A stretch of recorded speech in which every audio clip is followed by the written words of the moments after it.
Very warm welcome. Very good morning to everyone who's joining us for this first workshop we're having today for the B School Leadership Focus series organized by QS and Academ in collaboration with ISB. I see we have attendees already here. I think you can all hear us loud and clear and also see me at this time.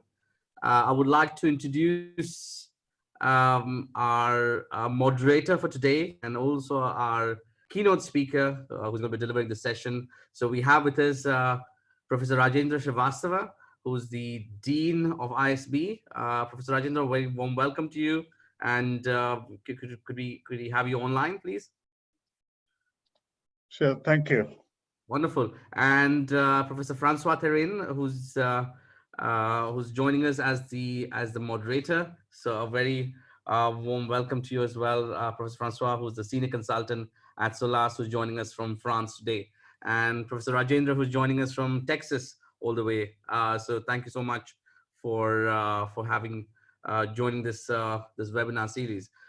Before we proceed, I would like to thank all of you for joining us and for QSI Gauge to organize this session. I mean, the entire India is in lockdown in this moment, and having any of such leadership training sessions would be beneficial to the public at large and to our business school community. So it's very thoughtful of our team to put this together, and our partnership with Academ has made this possible. If you are attending all the 4 sessions, please make sure that you request for your certificate of attendance at the end of the 4 sessions, and all the information is available on igauge.in. I take this opportunity first to introduce Professor Rajendra, and give a little bit brief about him. Professor Rajendra, as I said, is the Dean of ISB, and he's also the Novartis Professor of Marketing, Strategy and Innovation, has over 30 years of experience in academia and administration. He has held several positions, and one of them, which I think the most coveted besides ISB, was he was a Provost and Deputy President at Singapore Management University. Our moderator for today, Professor Francois, over 25 years of experience, held several positions, including deans and directors of several institutions across Europe, Southeast Asia, and the Middle East. Has worked across the world and holds a doctorate in business administration from Newcastle University and several other degrees. So I have 2 renowned people here, and we all are very excited to have you here with us to share to Indian business schools on what it takes to excel and how they can be a world-class business school, emulating something which ISB has done. Besides being top in the rankings, I can also see the reputation has gained over many years is something for Indian business schools to learn from. So we can hear it directly from Professor Rajendra today. And over to you, Francois, to moderate this session. Thank you so much for doing this for us today.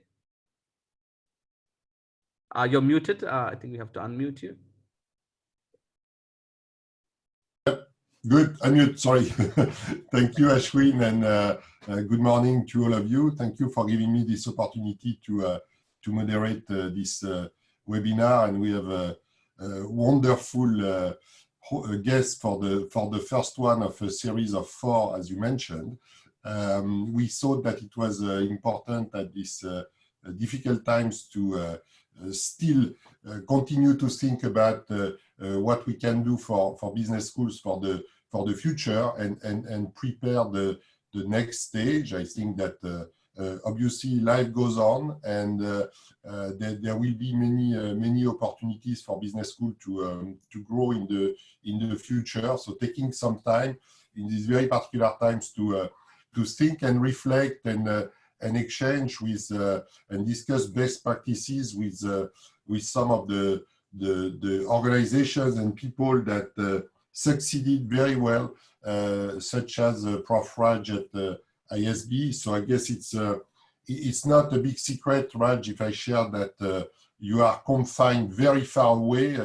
Ashwin mentioned in Texas, so relatively far away from India, and still you have to manage the ISB and the different locations from far away. So I guess that's one of the learnings of this situation at the moment is that it can be done, which I guess is something you would not have expected if we had told you that a few months ago. So the way we'll proceed, Prof. Raj, has a presentation. So we'll share with us some of his views and ideas on the topic, and then we will take questions. The best way for the audience to ask questions, microphones on Zoom, it can be a bit difficult if everybody talks at the same time. So the best is to type your questions in the conversation tab, and I will try to aggregate them and then ask them to Raj directly on your behalf. So that's all for me for this introduction. Raj, thank you very much for accepting to be with us this morning in India and sometime in the middle of the night in Texas. And I will pass on to you now. All right. Thank you so much, Francois. Am I on the screen or Ashwin? Yeah. Am I visible? Yes, you're visible and you're good to go. Okay, great. So good morning, everybody. It's a little bit after midnight in Texas. And so the comment that was made that how do you manage virtually is an interesting one, because I'm living on Indian time. I work all night and I sleep during the day and at this end. So it's I want to thank Ashwin and thank Francois for inviting me and get a chance to talk about what we're doing at ISB. And what I'm going to do is I'm going to share my screen, and so let me just take a second here. All right, so what I want to do is to talk about what are the pathways to developing a good business school. There's not a single path. There are many ways in which we can go. But what I want to tell you is what has been the ISB story, and how we got started at the very beginning. As you know, we started 20 years ago in 2001, 19 years ago. And at that time, the vision was to come up with a management school that was post-experience. Post-experience meaning not right after undergraduate. The tradition in India has been you finish your undergraduate degree and you jump right away into an MBA program. But out here, the focus was to see if we could develop a program that would accommodate people with 5, 6, 7, 8 years of experience. And because these people would have to take leave from a job and very often sometimes resign from a job, there was a big opportunity cost if it was going to be 2 years long. So the program was designed to be 51 weeks. And in those 51 weeks, however, we managed to squeeze in 640 hours of classroom time. So one could not say it was content light or time light. So when I often run into people at airports and they learn I'm from ISB, they say one thing, and the one thing that they say that's very frequent is, oh, we love your students. And then I ask why. And then the response quite often is because they can get things done.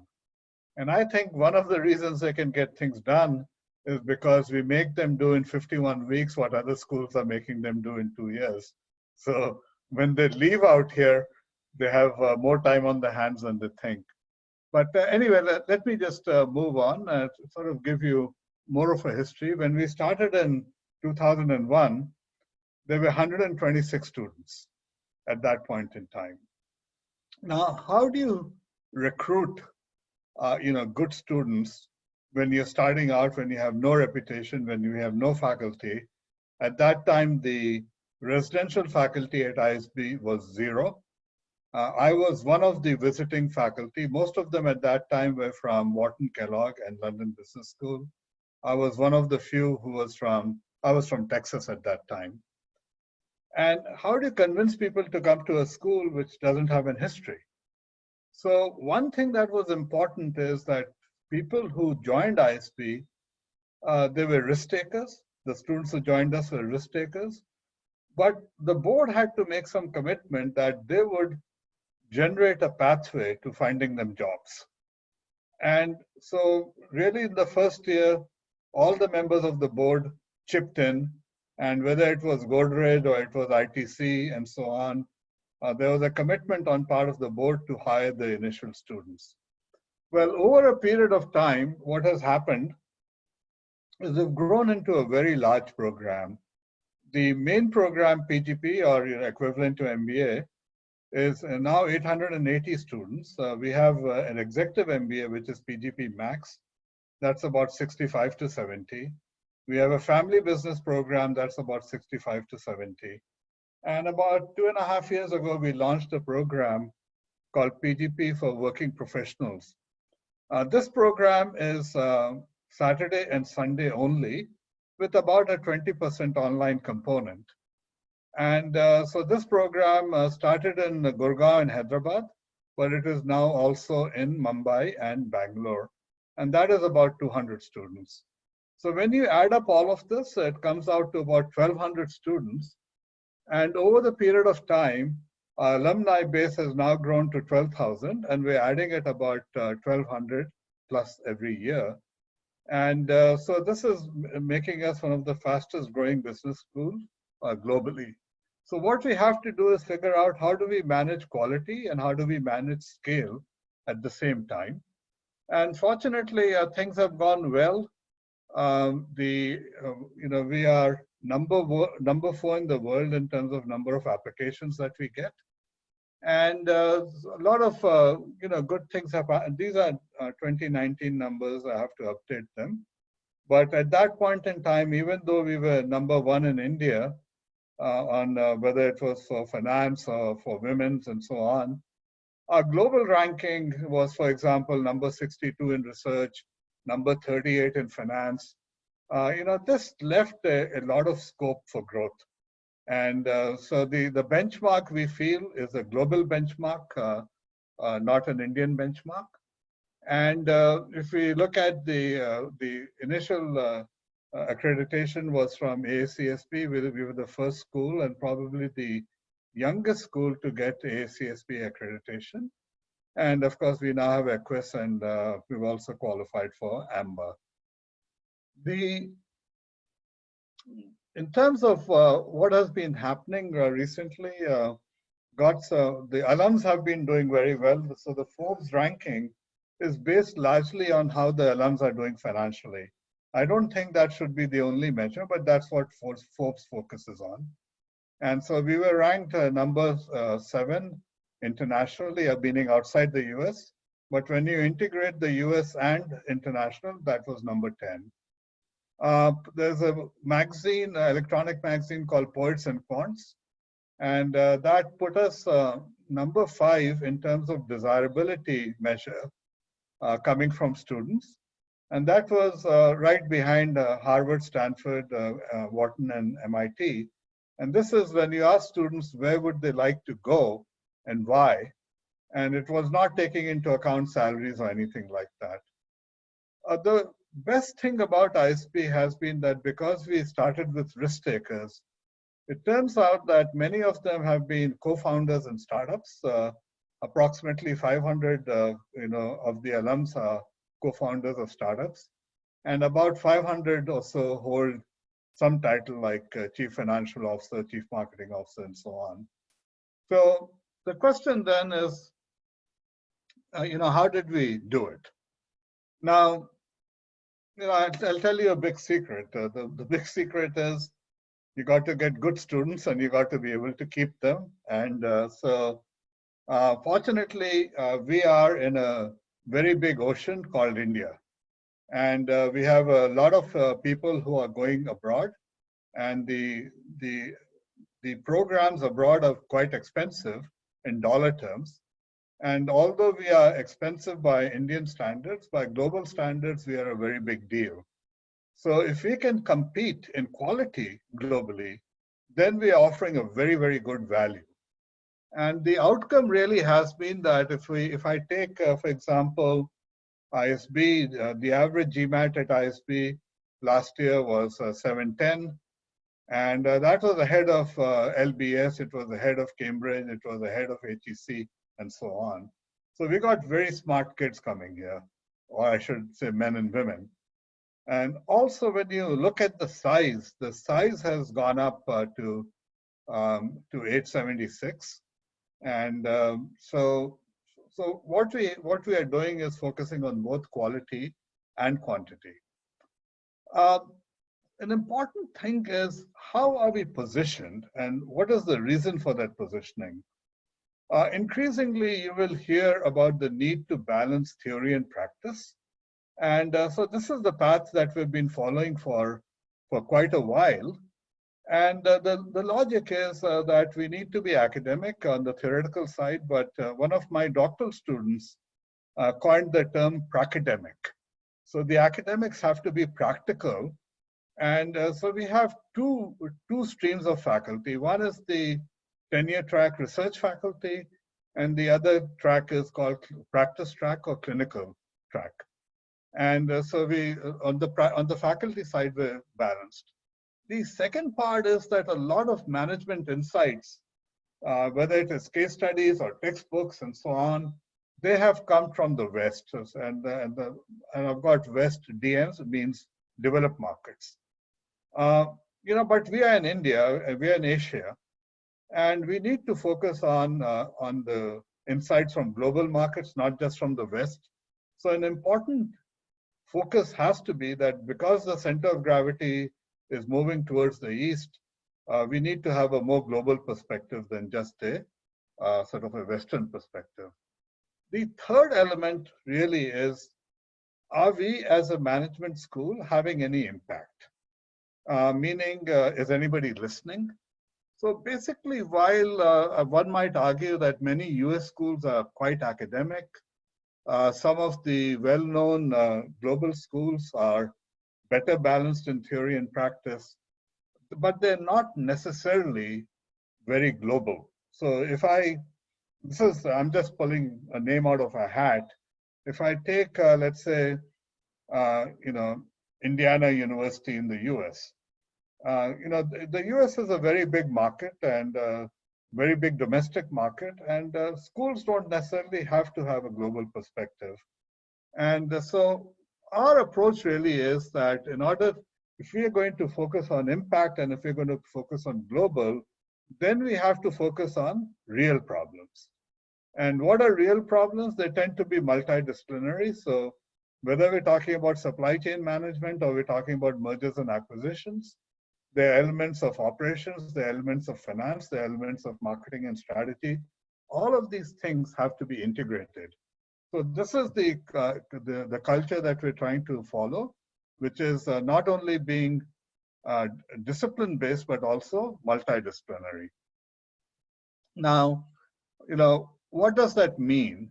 So every school will say that we have educational processes, and based on insights from research, what we do is we bring them into the classroom. So knowledge development and knowledge dissemination or research and teaching are the two basic concepts from the old Germanic industry kind of thinking. And what we are trying to do at ISB is saying, yes, we need to do that, but we also need to engage with government and with the business community to work on problems that are worth solving. Now, if we start looking at problems that are worth solving, what you're doing is you're blending the real world with the academic world. And one way we are doing it is that all our research centers and institutes are multidisciplinary. And we focus quite a bit on executive education and internships and so on. And the idea really is that we use these mechanisms to bridge the gap between the classroom and our research centers with what is going on in the real world. And so I want to once again emphasize that this needs to be a priority. So in order to emphasize executive education and internships, and even internships for faculty to spend time with companies, we have started a Center for Learning and Management Practice. And we want to emphasize the word learning because as a faculty member, we still have to learn. And we need to also figure out how to push ideas into practice. The second is that we don't need a research center in finance or a research center in marketing. We already have a marketing faculty. So all our research centers are multidisciplinary. And so this is the basic framework. And so this is what we're trying to do in terms of reaching excellence, is to integrate research teaching and implementation.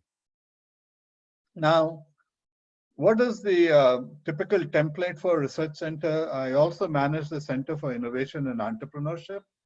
And for each center, we're following the same approach, integrating research teaching and outreach. So on the research side, we have to focus on both the academic research, but also the applied research, meaning case studies, hosting roundtables and seminars. And in management schools, we don't get the kind of research money that engineering schools get.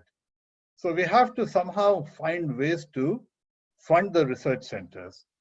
And what we are doing is we are actually letting each research center run their own executive and advanced management programs. So for example, we run a program called Technology Entrepreneurship Program. We have we're working on an advanced management program in tech commercialization. But the idea is that if the Center for Innovation and Entrepreneurship runs these educational programs, then other than a tax for information technology, etc., we let the research centers keep the proceeds. And so the research centers become kind of entrepreneurial. In terms of collaboration and outreach for particularly this particular center, we've gotten funding from Department of Science and Technology, that's the government of India, from Goldman Sachs, from Tata's, from Shakti Foundation, from SAP Labs, and so on and so forth. So what we are doing is we're looking for external funding in order to keep our research centers going. So this is a mix that we use across all our research centers to combine both academic and applied research with teaching activities and with getting the resources from outside. CLMP, Center for Learning and Management Practice, what we're trying to do is integrate faculty research interests and the research center research interests with the program development, because that is where we get the resources. So if we use the ideas coming from the research in the left to differentiate the program, the postgraduate programs, and to also differentiate the Center for Executive Education, then these programs will help us generate the resources. And what CLMP is trying to do is integrate all of these. And the idea now is that CLMP is now the facilitator of this integration between theory and practice. And frankly, what we're doing is using our research centers to better integrate with industry and government, and also to build a brand. And one thing that we have found very useful is this mechanism of executives in residence. We invite senior people from industry to come and spend 2 days, to come and spend a week. But we also invite visiting research scholars from other universities to come and spend time at ISB. So we're trying to make ISB a sort of a sabbatical capital of the world. I want to emphasize the need for organic research, because research ideas are the differentiator. And so, we got help from NSE, National Stock Exchange, to set up the trading lab. The SCAF is the Center for Analytical Finance, and that was used to fund the annual conference that we host. And we also host a doctoral research, consortia. We fund the visiting faculty through that, and it also influences the courses in the MBA or the PGP program. So National Stock Exchange and CAFRIL, which is the Center for Advanced Financial Research at RBI, they were the ones who got us started. Then what happened is that with the emergence of fintech, some visiting scholars got interested, and the faces on the left are those people who got engaged in that. And then pretty soon, India started pushing hard on digital transformation, and we got funding for a program called DIRI, Digital Identity Research Initiative, which is looking at what's the impact of Aadhaar on efficiency in financial markets and things like that. So all this is organic growth, and it has helped bring together the different faces that you see are people from different disciplines. Top right is a guy called Sundar Bhardwaj. He's actually from Georgia. Then we got Deepa Mani, who's from information systems. In the middle is Subbu Krishnamurthy Subramaniam, who's the current chief economic advisor to the finance ministry.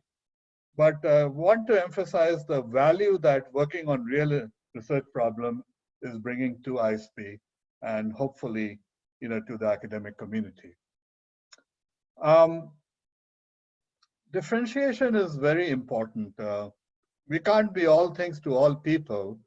And so when we think of differentiation, it is related to the insights from the research centers, from the programs, and what we are bringing in from the disciplines. And right now, as we look for the next 3 years, our focus is going to be on 3 dimensions. One is the digital and technology transformation that is going on within the country. We also want to look at globalization and enhancing our global presence and brand. But a big shift that we will be making is, rather than focusing only on the private sector and corporate, we think it's very important that business schools play a role, that we facilitate dialogue between corporate interests and the government interests. Because right now we see a gap between the government thinking and the private sector thinking. And there's a big gap, and the business schools can step in and be the platform in which through workshops and so on, we get more of that activity taking place. So we are committed to these 3 particular dimensions. In terms of what we are trying to do, in terms of building a brand, it is obviously going to depend on the quality of our postgraduate program. And so the 2 dimensions that are coming out is that our graduates know how to get things done, and they are entrepreneurial.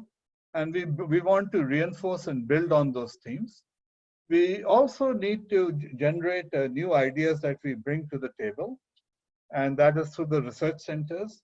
And we are making a big push through CLMP for case studies.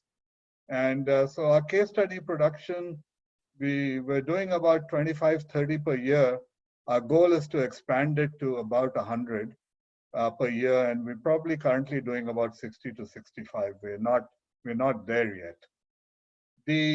It's also important to explore, global alliances and joint programs, which this is very much part of our agenda.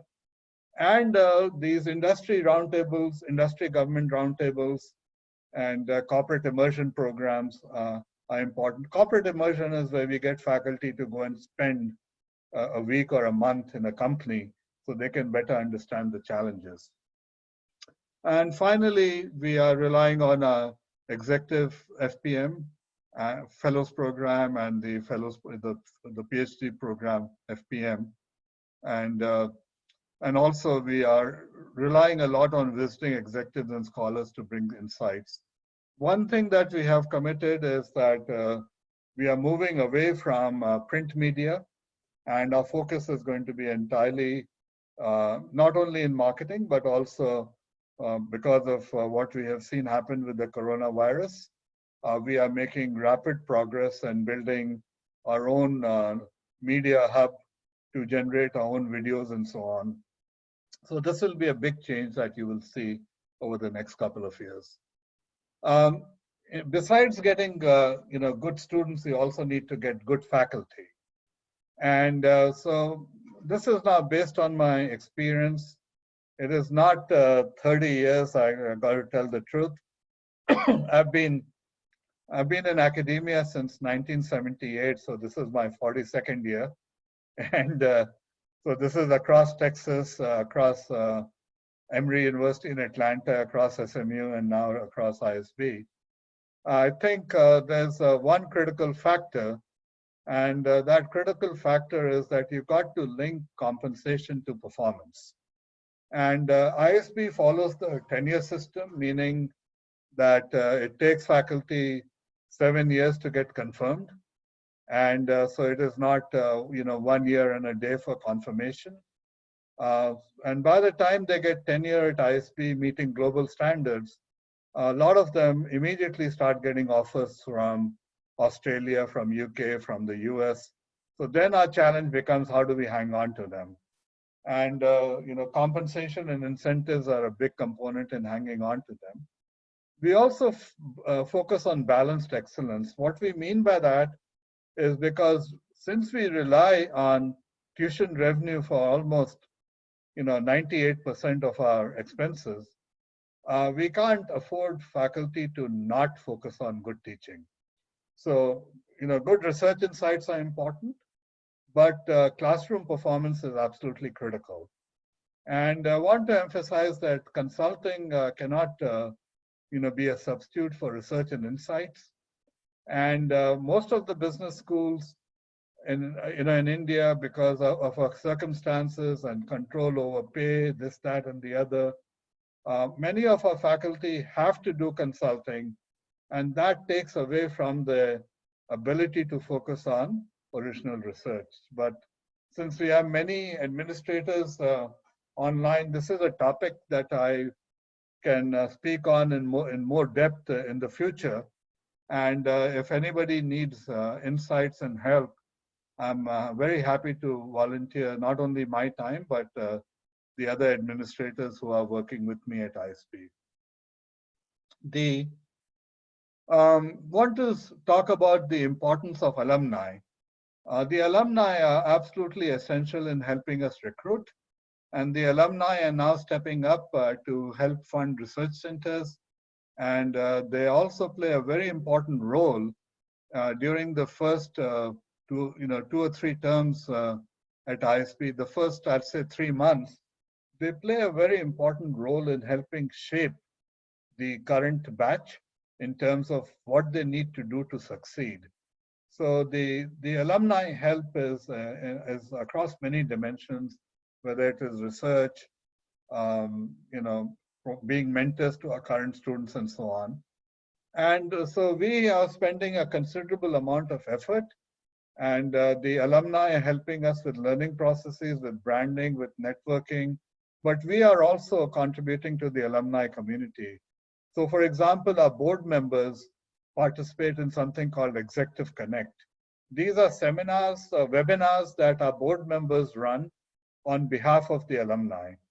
They also run the Women's Leadership Series and get senior women leaders to talk to our alums, to our female alums and so on. We have established a job portal for alums, so the alums can post jobs that they're seeking applications for. And so it's sort of a naukri.com that is for our alums. So we are working very, very hard to keep the engagement, and down the line, as technology enhancement gets very rapid, we are going to have to focus on lifetime learning. So when the alums leave, when the students finish the program, what we want to do is we want to continue to be in their learning space right through their careers. So I can't overemphasize the importance of the alumni network. Let me just summarize by saying what is critical. In my experience, what really matters to students who are coming in, they're taking time off they're taking a year off from work. For the 2-year programs, they're taking 2 years off from work. And they have to be able to recover what they're investing. And placements are very important. I'd say that for the students that we recruit, if you ask them what is the number one factor in helping them make their decision, they'll say placements. And so the placement department that you have in your university needs to be nurtured, it needs to be educated. Students also look at alumni success, the alumni network, the rankings, the stories, and dynamic leadership. The other side is the quality of education, the faculty, the ecosystem that we bring, and also how do we help the alums post-graduation. The branding sometimes is going to depend on our specialization, whether it is in mobility systems or it is information technology, management. So we have to, we can't be all things to all people, and we have to decide what is it that we can best support. We should not forget about the value of things like internships and jobs, and also what I call the hygiene factors, the quality of the hostel, the food and beverage. I think our staff does an incredible job in providing a very good environment. And when the students leave, all of them are very vocal that they had a home away from home. So that is a very important criteria. And the final building block is really working with the corporate and government communities, but also the academic community, and learning from each other. So these are the major building blocks that I feel are important for the development of business schools. And so what I want to do really at this stage is use Francois's help in terms of answering questions. We have a good half an hour, or at least 25 minutes, but I can stay longer if you guys want to stay longer. All right. Thank you very much, Raj, for this presentation, which was very exhaustive and covering all the topics to explain the success of ISB. Many questions, obviously, and more are coming. I think I will start with one which is about the start of ISB. So how did you convince the first students to join ISB when you were just very new and unknown? Well, we had two mechanisms. One is that if you take the board members, people like Adi Godrej, people, like Rahul Bajaj. So one is that we leaned on the board to say, hey, look, this is a post-experience management school, and you have to send some of your managers to the school because managers need to learn also. So we used some heavy-handed tactics to get the board to supply some of the initial students. We also looked at what was beginning to happen in India at that time, and that was the emergence of information technology. And in the early years, I'd say almost 40%, 50% of the incoming students were techies who wanted to learn to become managers. So, and as recently as last year, our intake has been roughly about 70% engineers. And we are pushing, this year we brought it down to 65. We feel, we need to give other people a chance. But we have also expanded our, last year the women were 39% of the batch. But this year, I think we're going to go to 41%. My goal is to see if we can get to 50%, but it's a tough target. Okay. Then I'll move on. There are several questions which are around faculty. I guess maybe there are a few faculty members among the participants. One of the questions was what kind of competencies are you looking at when you recruit a new faculty? And I will add particularly on how do you also how do you balance between more teaching oriented faculty and research oriented faculty, or is there no balance? Or so how did you build your faculty? All right. So number one is, how do we recruit the faculty? We have decided to compete on the global scene. And well, let's say if we take finance faculty, we go and recruit at the American Finance Association meeting, at the American Economic Association meeting. We will also, for example, in marketing, not only will we go to American Marketing Association, we will go to EMAC in Europe, which is the European Marketing Academy. And so we are recruiting globally, and we're looking for global talent, but we're also trying to identify Indian talent. And but our standards are global. And now what we want to do is we want the faculty we recruit to be able to compete on the research side. And the competition is to get their research into, for example, one of the leading journals in marketing would be Journal of Marketing Research.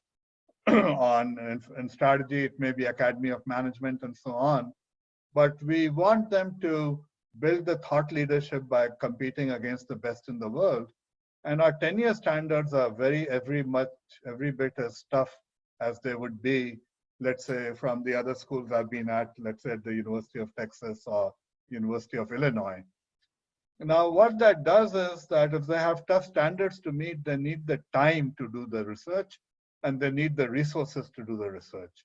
So ISB is probably one of the most generous schools globally in terms of the research assistance that we provide, both financial, to collect data. But when I was in the West, I never had more than 20 hours of RA help. The standard at ISB is, but if a faculty member is really engaged in multiple research projects, they could end up with 60 or even 80 hours of RA help. And so we are providing the research help, but because, as I mentioned earlier, that our expenses are entirely at the moment tuition based. We don't have an endowment, and we have zero government subsidy, and so we have to basically teach for our food. So basically, if a faculty member wants to be fed, they better learn how to teach. And we have a very good program for faculty training, both on the research side and on the teaching side. And how, I mean, we had quite a few questions also on the consulting, I guess, again, from faculty, because you made a comment in one of your slides. I mean, do you consider consulting for faculty members as being something important or not? We encourage it. Many of the schools have like a 30% tax. So if you're a faculty member at a business school, I don't want to mention their names, but they extract a 30% tax. We don't. We said, you earned it, you keep it. And what we don't want is a conflict of interest. So we have some stringent rules that if company X is an ISB client, you don't hijack that company for your personal consulting. And we encourage faculty members to participate in executive education, because that is one way in which you get to know the companies. So if let's say as a faculty member, I'm doing executive education for company X, but then the company calls me for consulting, for research consulting, that is entirely kosher. But it is not kosher for me to now go to that company and say, ISB charges X, and I'll do it for 50% of X. We don't. Still on research, how do you manage I mean, we know that Indian students, they are all about placement, all about ROI and things like this, which in some ways it can seem to be a bit far away from investing into research. So how do you reconcile both? No, if you ask a student why do they want to go to Stanford or Wharton or whatever. It is based on the reputation of the faculty. What are the ideas that they're bringing to the table?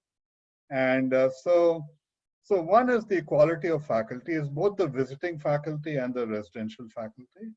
And the residential faculty has increased about 40–45% in the last year or two. So we're expanding the faculty just as we're expanding the programs. But at the end of the day, as they say, the proof is in the pudding. And our placement center is very well staffed.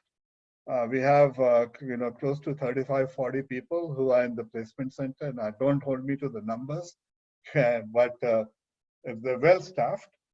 And for example, the placement week in less than a week, over a 3-day period, actually, there were 1,389 jobs that were offered to ISB students this past year. Now, with the coronavirus, we are really concerned, but we're going to work hard and do our homework. But this year, was a down cycle. Economically, India wasn't doing well compared to 2019, was slower compared to 2018.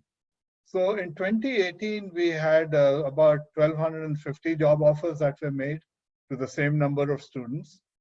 And this year, the placement team, they kind of rolled up the sleeves and say, hey, look, we see some dark clouds and we're going to have to work harder.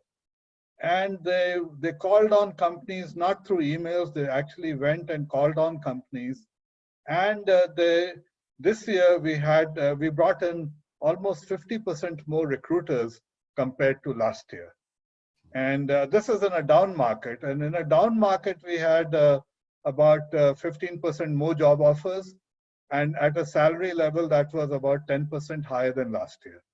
So I think it is very important, for institutions to look at that. And I tell you, the students look at it. The fact that ISB is always in the top 5 in terms of salary increase 3 years after graduation. Right now we are number 3 with 183% increase in salary. And so the other thing that happens is that if you get admission into ISB, the banks are giving collateral-free loans. And this is total credit to our alums. I was talking to one of the CEOs for a bank that gives credit-free loans. And I asked him, I said, how come you decided to give collateral-free loans? He said, well, we tried it as an experiment 11 years ago, but in those 11 years, there hasn't been a single default. And so I think, I think ethics are also an important component, not only in the classroom, but after the classroom as well. So, yeah, please go ahead.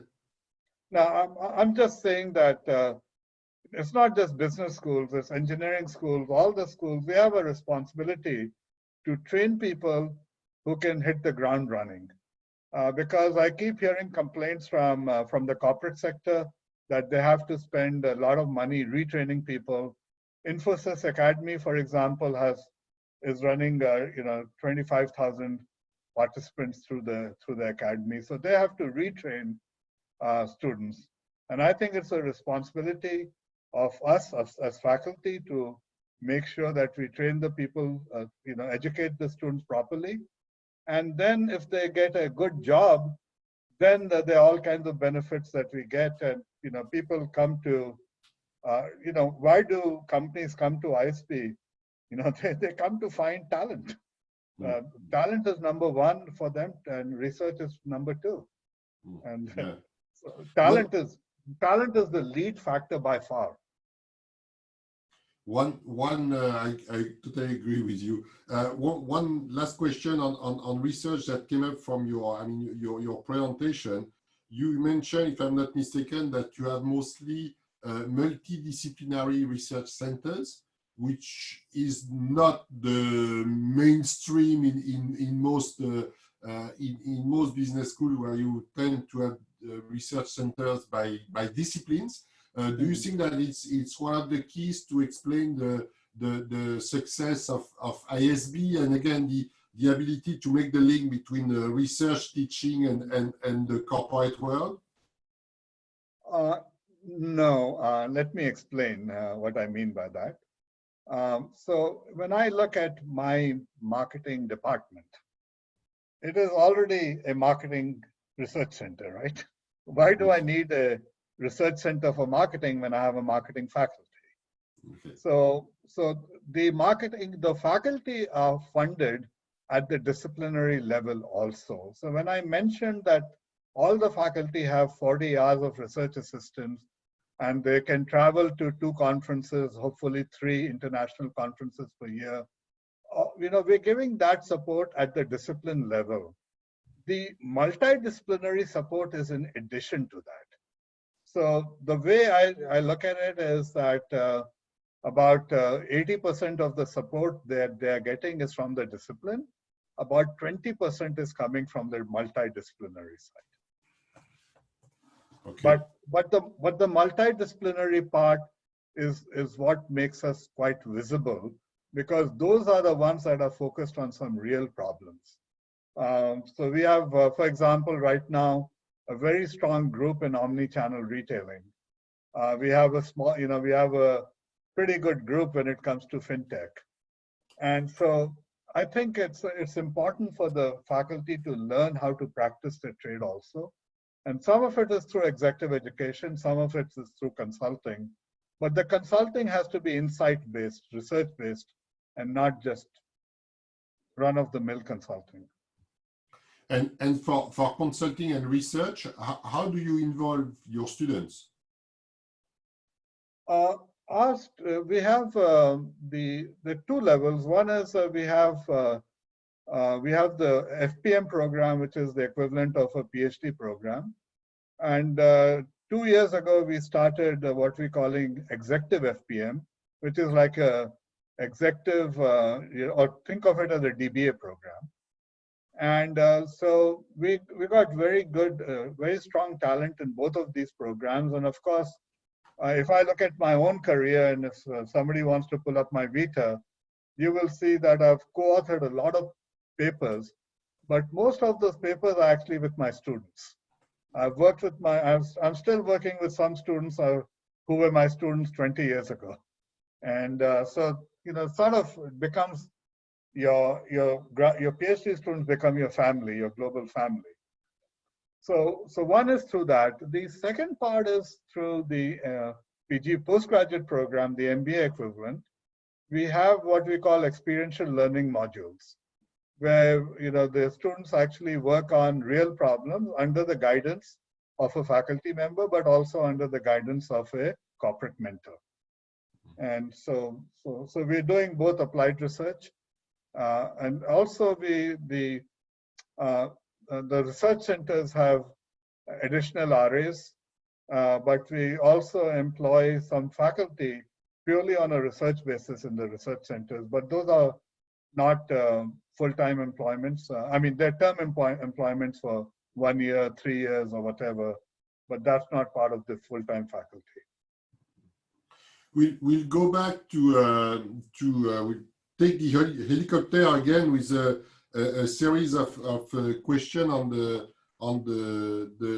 strategy. One, let's go back to the start. One of the questions was on what were the main issues you faced at the creation of the schools, and that you had to overcome, if you think back to the start of the school. All right, well, I was in the early years between 2001 and 2007, I used to be a visiting faculty member from the University of Texas, and later on from Emory University in Atlanta. So I just came as a visitor. And so in the early years, the hurdles that we faced is hiring faculty. ISB was not very well known. The financial situation was not known. People were not ready to give up a job to start at an unknown place. So one is a risk from the viewpoint of the faculty. The other was the risk perceived from the viewpoint of the students. Now, the risk from the viewpoint of the students vanished very quickly because we were the first school in India, in South Asia, to get AACSB accreditation. So one way to reduce the risk is through accreditation, and certainly that helped. And the second way to reduce that risk is through rankings. And so we were very lucky that in the, I think, 2008, 2009, we broke the top 20. And so I think, see, the students use ranking simply as a measure of quality. It may, as faculty, we may rant and rave and say these are meaningless, etc. But they are a metric, and whether we like it or not, they're an important metric for the students. And so I think what helped ISB was we were slowly able to increase the residential faculty base. Our credibility has gone up over time because now we don't, a lot of the selling for us for recruiting students is actually done by the alumni. For example, there may be a session that a faculty member may hold. I've done some of these sessions myself. For example, I was in Bangalore to do a sort of an example of what a class may look like. And I do business model innovation, and I did about 75 minutes on business model innovation and answered questions related to that topic. So we were treating it like a class that if you come to ISB, this is the kind of class you get. But when they had questions about the programs and placements, etc., we had about 5 alums who were in that room. I didn't answer a single question. All the questions were answered by the alums. And frankly, they are far more credible than I am. So we have to look at ways in which we build the environment. And as you see on the summary chart, the reputation and the brand is dependent on an alumni success. The alumni rely on each other for job changes. There's very close, because it's a residential campus, and most business schools in India are residential. There's a strong bond that forms between them, and the alumni network is a way to keep nurturing that bond. And so I would say that in addition to the quality of the program, the faculty, the research, the alumni, I mean, classroom performance is important, but the alumni network is one of the biggest assets that one could have. And I certainly consider the ISB faculty to be a big asset. In fact, before I joined, I made a comment that was a little bit offhand, and I said, the only asset I really have is the alumni. And so people said, what? What about the faculty? What about the infrastructure? I said, look, at the moment we are in debt. We're not in the black, we're in the red. And so my only real asset is the intangible asset, which is the alumni. Yeah, I understand. I work for a business school which at the start created a mock group of alumni because it did not have any alumni. So it asked people to become alumni of the school and start behaving as one group of alumni before they have the real one. So I fully understand. Sorry, we had a few questions about the financing, and you mentioned very high number of your budget coming from tuition fees. I come from countries where it's mostly the case for business schools, so I'm not very surprised by that. But as you know, in different types of schools, there are different types, and countries, different types of financing. Would you say that the fact that you are relying so much on tuition is in some ways helping you or has helped you in reaching excellence, that you are constantly you have to pay attention to that? Now, let me clarify. It's not all the tuition. About 20%, 15 to 20% is now coming through research grants. Yeah, okay. okay, the research centers. We also have executive education, which is another. So it's not all tuition from the postgraduate program. But whether it's executive education or it is the postgraduate program, it is still education, right? So we don't have, we will, as our alumni get more established, we will get funding. They're very committed to the success of ISB, and we will get funding from the alumni in the future. And I think our goal really is to reach the top 10. And so people say, well, how are you going to do it? Well, we'll find a way to do it. But it's going to come from, our knowing something. And it's going to be insights about growth markets, about Asia, about India. It's going to be, nobody's going to ask us about Brexit. And so basically, we have to add some value, put some value on the table. Our goal is to get to be #1 in Asia. And of course, there's a lot of competition, there's seeds and so on. It's not going to be easy, but that's our goal. If you don't aim high, you will certainly not get there. And so the goal is #1 in Asia and top 10 globally. And I'm saying it at some risk because somebody will pull me up 5 years later and say, where the hell are you, Raj? By the way, we had a question. I think you answered. Someone asked if ISB is mentoring or would accept to mentor emerging business schools in India. But I'm mentoring a business school in Bangladesh, and ISB. One of the things I proposed to former HRD Minister Javadekar was that ISB should actually run training programs, because we have access to a lot of visiting faculty, etc., that we should actually run training programs for other schools. And I'm happy to mentor,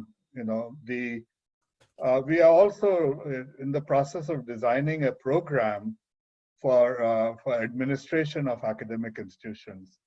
And we will possibly see if we can, use the ministry as a way to do that. The other way to do it is put together a consortium of schools. And so we already, when we run a doctoral consortium, etc., or when we run a consortium for teaching excellence, we invite other schools. And I am very, very open to doing it for other schools. It's just that I can't use the tuition money from my students to, because it's we're already an expensive school, and so I think we need to find alternative sources. Possibly the corporate community has to step in to support the development of education, and maybe that's one way in which we can find some financial support. But I'm happy to work with your organization, and I shouldn't say ISB will be happy to work with your organization to see how we can provide, some mentoring and working.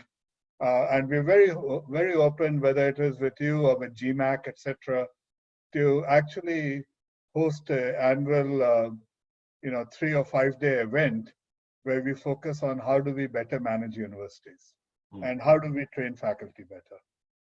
I think would be very interesting and complement well what other organizations are doing. I mean, the international ones. Now, so we officially exceeded the time, but we'll keep some more, as you suggested that it was okay for you. There are lots of questions, obviously, about the future, and especially in these very strange times. So how do you see, so there are lots of questions on how do you see the future of business schools in India, obviously, questions on the switch to online teaching, more online, or will you keep the same, class hours interactions as before, etc., etc.? And so I think there is some specific points on online, and then more generally, how do you see the future of business schools in India? All right. So number one, I think there will be more online content, and we're already moving in that direction. So in our two campuses at Mohali and Hyderabad, we were already putting in a media hub. And what I mean by media hub is just think of, like the CNN room where we could do our own videotaping, we could do our own webinars, and so we are the media hub in Hyderabad is already half constructed before it got stopped by coronavirus. But as soon as the Prime Minister allows us to start moving, it'll take us another 3 to 4 weeks to finish it. And so we will start producing our own content. And we were already, planning to do this before coronavirus came in. And so it's no secret now. About 2 days ago, we held a webinar for the new students coming in. And for the coming program, we're taking about 20% of the content online. So 80% is still going to be face-to-face, but 20% is going to be online. And that will actually free up more time for interactions. And so now, why are is this new to us? The answer is no, because this program that I mentioned, the postgraduate program for working professionals, PGP Pro, about a year and a half ago, we had already moved 20% of that content in the PGP program online. So what we will do in our main program is something that we've already done a year and a half ago in the other program. But I think the nature of executive education is going to change entirely.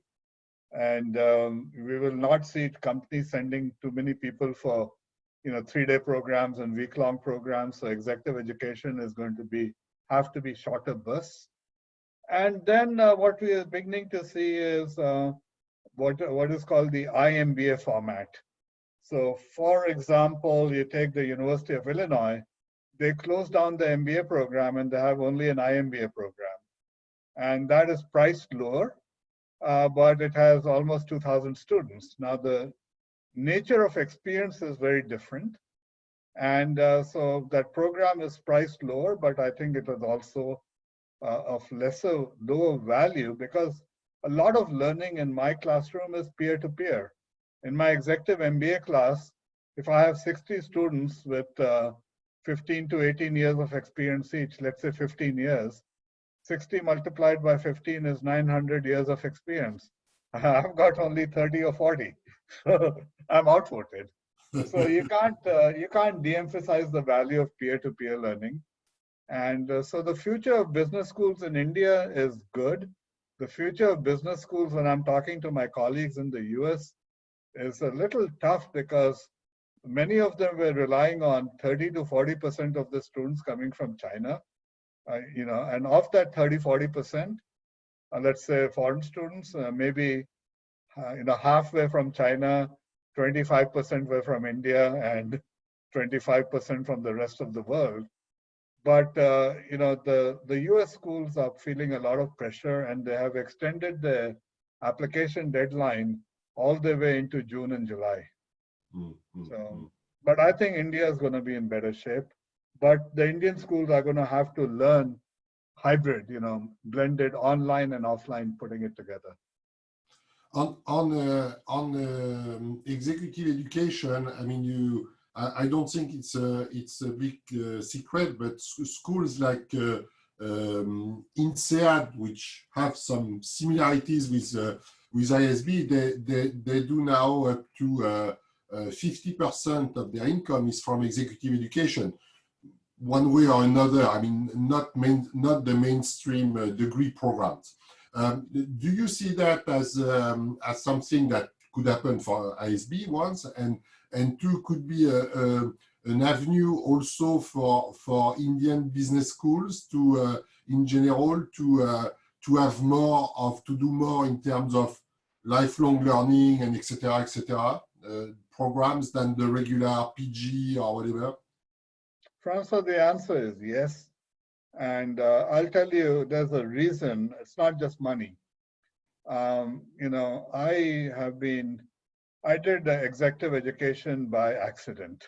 And this was, I think, 1987 or something like that. Some faculty member fell sick, and then I was asked to do substitute.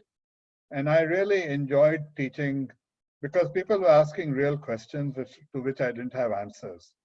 So it is executive education that actually shaped my research agenda.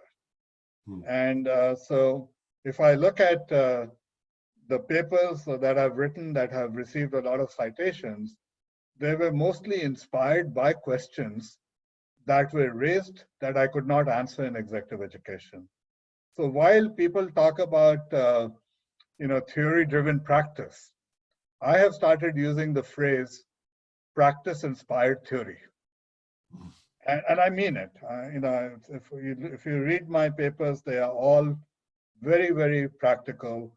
And I've written probably the only paper in the Journal of Marketing that has received both the theory and the practice award. I don't think there's any other paper that has won those awards simultaneously. But I really believe in that. I think we should look at the business community as a learning platform. And when you look at faculty at places, whether it is INSEAD or it is Bocconi or it is LBS, faculty who are participating in executive education actually benefit. And it's not all just financial benefit.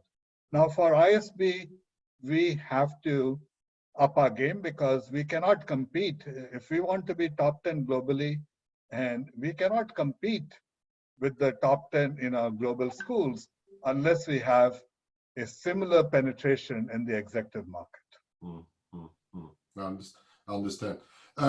One topic that we touch, and just to come back to that, on the questions of impact of the business schools that you mentioned, in the next webinars that we have next week and the week after, it's something that we will discuss quite a lot, including when we talk about accreditations.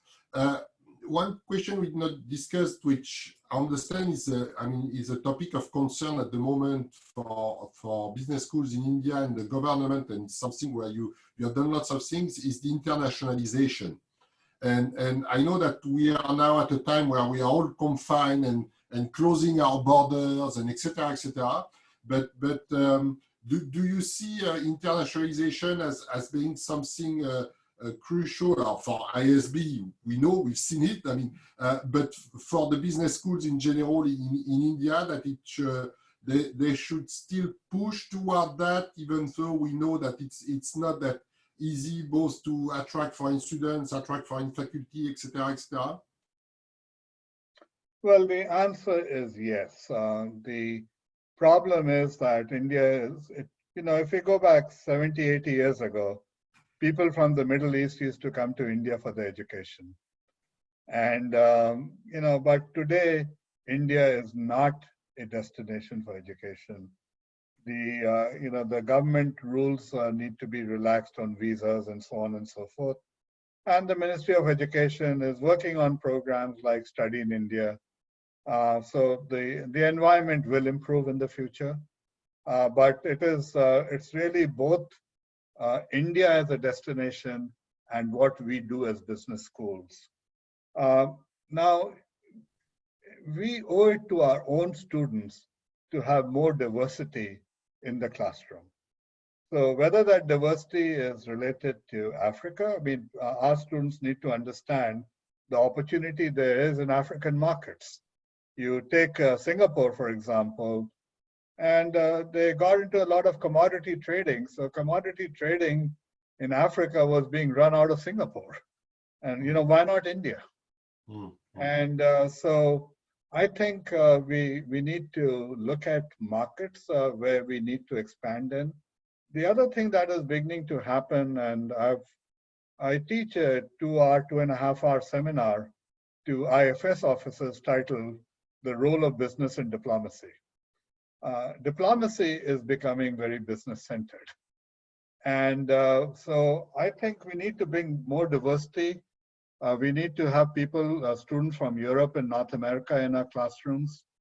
Even if they're there for 2 months or 3 months, we still need that diversity to begin to understand why other parts of the world may think differently. I'll just give you a very, very simple example. I'm a marketing person, and I don't believe in price discounting. And I believe in creating more value. So whether we're talking about a product or a service, to me, competing on price is admitting defeat, that you can't offer enough value.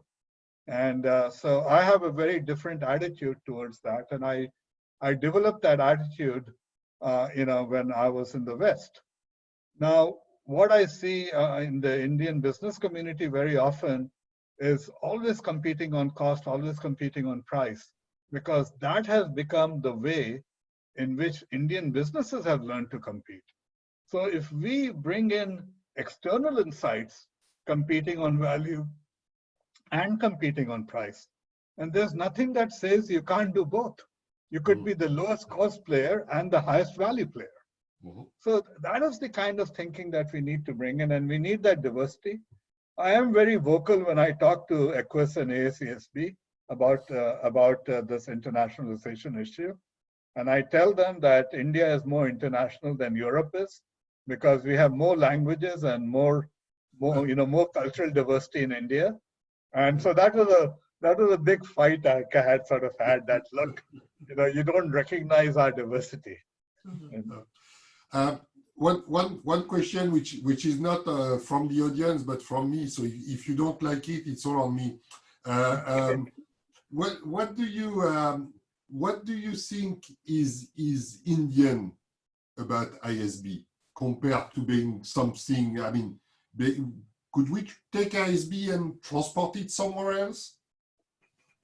I think the model may be transformable, because we started. The Prime Minister has talked about GYAN, Global Indian Academic Network. We were the original GYAN. Okay. So that's how we started, and what we see is a lot of ideas that are coming in, from the faculty. So this could be copied now. Now I'm trying to get ISB to be. I made the comment earlier that nobody's going to ask ISB about Brexit, but they have a right to ask ISB about what's holding up the startups in India. How can startups grow faster? So we need to we need to have better insights on the economic setup in India. What are the barriers? How can they be overcome?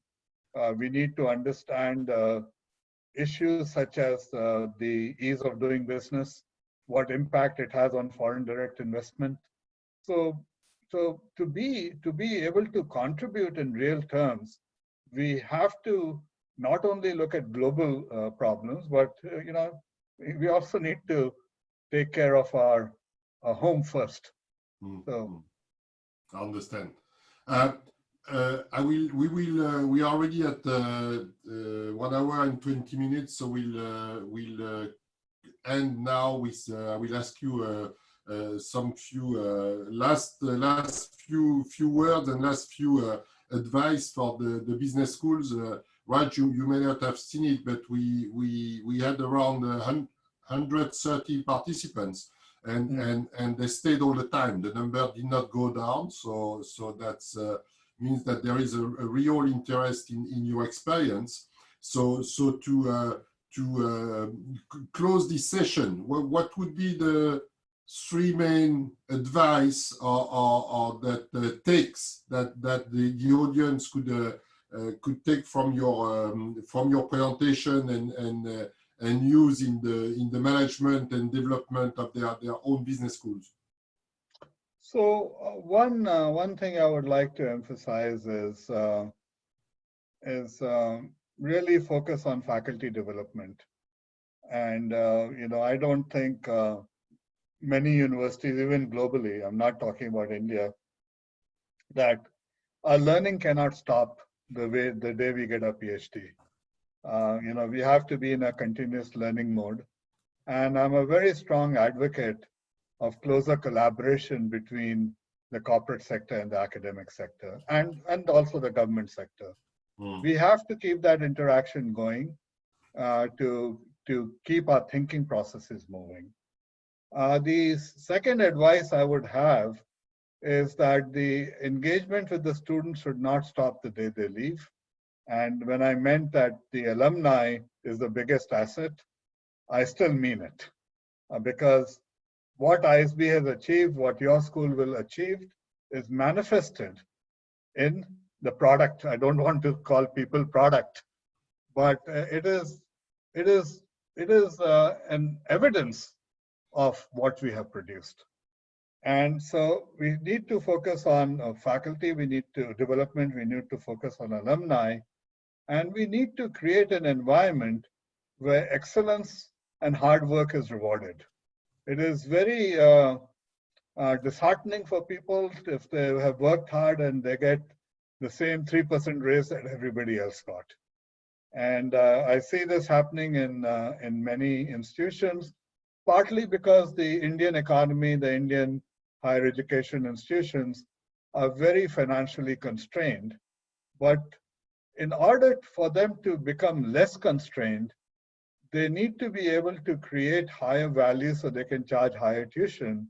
So sometimes the controls that they are there on expenses means that schools cannot invest in the proper infrastructure. And I don't mean just the physical infrastructure, classroom and technology, but in the support infrastructure, research assistants, teaching assistants. These are all very, very important in developing our ecosystem. But the biggest advice I would have, and some of my faculty may not agree with me, is that I'm a very, very strong supporter of academic and business collaboration and theory and balance between theory and practice. Okay. So I have one request. Yes, please. You said we had many questions.